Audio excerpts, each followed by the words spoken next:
guys, it's me. You probably don't know who I am, and my Instagram is Fardy Arts at the current moment. I'm gonna change it soon because I find that name really boring, but I am 14 this year and this is my first YouTube video, and this is gonna be an art channel, so hopefully if you're watching this you like art as much as I do. So this is one of my first few complete paintings that I did on PROCREATE, which I'm really proud of.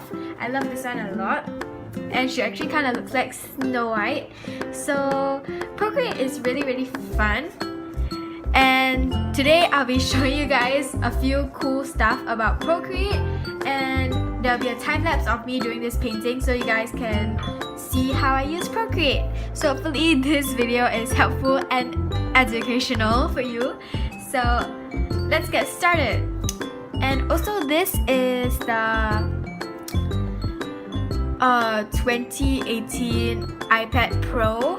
Here's the box. It's green and pink, and then it says iPad Pro. And I also got the 2nd gen pencil, which is really cool because it's flat here, so when you put it on the table it doesn't roll away. And it's also really cool because you can charge it because it like magnetically attaches to your iPad, so that's really cool. It won't drop. Okay, it drops but like not that easily, and you will never lose your pencil. So let's get started on a fresh page. So I'm just gonna go through the main stuff of PROCREATE because I am not a professional and I don't know everything about it, but I know a few cool stuff that you can do with it. So let's get started again. So the main thing obviously is the brushes, which they have a huge choice and like selection of. So there's many different there's many different stuff which are really cool. There's even like hair strands, which I use a lot when I'm doing hair obviously. So if you enlarge it, it comes in strands already, as you can see. So that's really cool, and it makes it much easier to draw hair because you don't have to draw each individual strand. There's also thinner ones. Okay, so yeah, there's many brushes. And then the second one is smudging, and then there's eraser, and then there is layers, and then your color choices and how you can make color palettes. So let's get right into this. So let's go to brush, and my favorite brush is the flat brush. I use that for painting skin and hair and like everything. I use it everything for everything because it's so, I don't know, I just like the way it looks, and yeah, I just like the way it feels when I'm drawing with it. So one cool trick you can use, you want to use a nice pink color. So example, drawing a circle, if you just hold it there for a second, it will like refine the shape for you to make it like try to like make it, it won't be a circle because sometimes you're drawing an oval, so it will correct it to like an oval. So you can enlarge it, make it smaller, really fun. Okay, and if you take this color circle here and you drag it, it fills the entire thing, which is so cool because like, yeah, it's just really cool.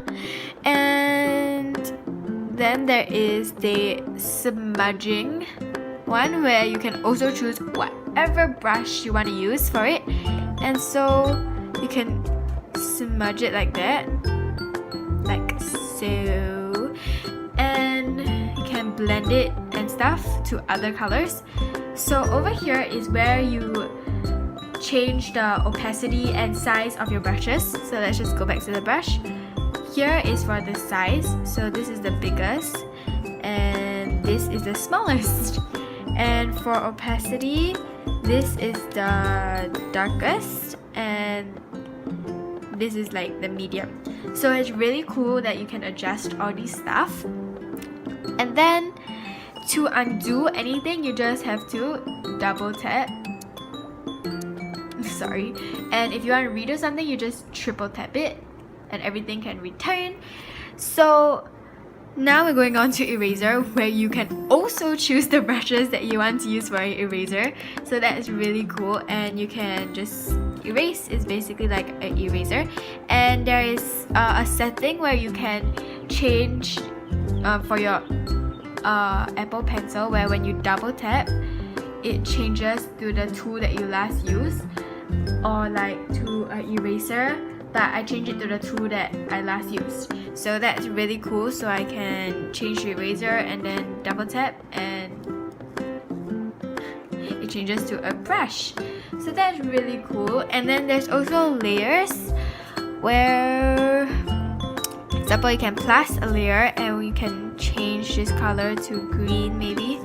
So you can color, and then when you erase, it doesn't affect the thing that you drew on the first layer. So that's really cool, and you can do a lot of cool stuff with that. And so you can add many layers. I think, yeah, you can add more than 50 for A4 on this iPad, but I'm pretty sure for some iPads they can't. So this one's really cool because you can add many layers. And right now we're going to go to the palettes. So you can either choose this cool square one, or you can choose the disc, but I prefer using the square one. And you can also make palettes.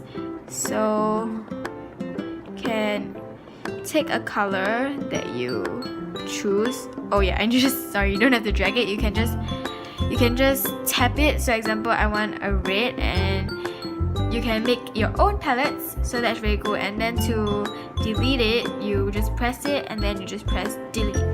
So then there's also these, which I'm not sure how to use, and these are the palettes that they came with, and these are palettes that I made.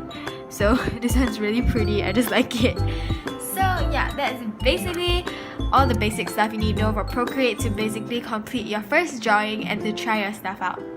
So now we're gonna go on to this stuff, which I'm just gonna go over really quickly because I don't know a lot of stuff. So here you can just outline this and you can move it around. So that's really cool. And then you can do this, which is liquify. So you can do cool stuff like this and distort your like paintings. And then yeah, you can, here is where you share stuff or you add pictures or anything that you want. So yeah, you can export your painting like anywhere. So that's basically it, and right now we're just gonna go to the time lapse of my painting. Hi guys, it's voiceover me. So while you're watching my time lapse of this little drawing, I'll be talking about pros and cons of Procreate or digital art. So basically, well, traditional and digital has been like fighting for a long time, and honestly I have no answer which one is better, but I think both are equally good. They're just different things. Okay, not completely, but they are basically different things.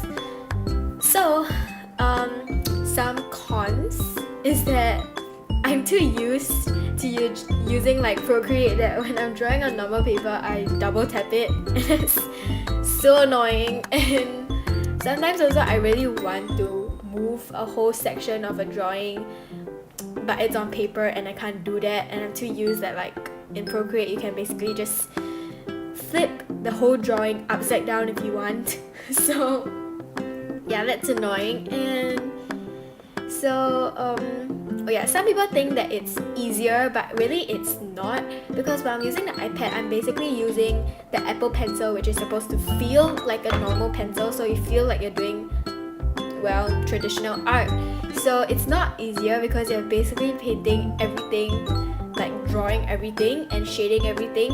It's just that like there are some brushes like the, well, hair brushes that already comes in strands. And yeah, oh yeah, also a con that is digital art is like really expensive, because if you want to use like the computer, you can, but like you have to buy the drawing pad. But for like people like me who don't have a computer, you have to buy a computer and a drawing pad, which can cost like maybe thousands of dollars. So that's why I just got the iPad instead, because you just need to get like one thing to get started. So yeah, now we're going on to the pros of digital art. So for, you know how traditional art, there's acrylic, gouache, watercolor, and oil paints. There's so many different mediums. Well, you have to buy all these different like art supplies. Like Copic markers are super expensive. I mean, you don't have to, but like if you want to try like really good quality and really nice paints, I know there are paints that are like cheaper, but anyways, paint supplies, art supplies, everything is really expensive, especially brushes and everything. Especially in Singapore, where one brush is basically like $7. So yeah, and in Procreate, well, everything is already there, and there's many different brushes you can choose from, different colors. You can make your own colors, and you don't have to clean up after yourself. Like, you don't have a palette to wash, brushes to wash. You just can off your iPad and just walk away, or like off your computer, and you're good to go. So, and it's also so convenient to bring around. I bring my iPad almost everywhere, just in case I feel bored and want to draw while I'm like waiting, like for I got nothing to do, you know. So it's so convenient, and sometimes the best drawings that I do are not at my house, and they're like outside when I bring my iPad out. Also, I get more ideas when I'm like outside. So it's also easy to like undo brush strokes if you don't like them, and yeah, you can't do that for traditional, I guess. So yeah, that's some pros and cons of digital art. So yeah, that's basically it. I hope you guys like this video. Don't forget to like, subscribe, and leave a comment in the comment section below, and you can just continue watching my little time lapse of this girl. Bye guys!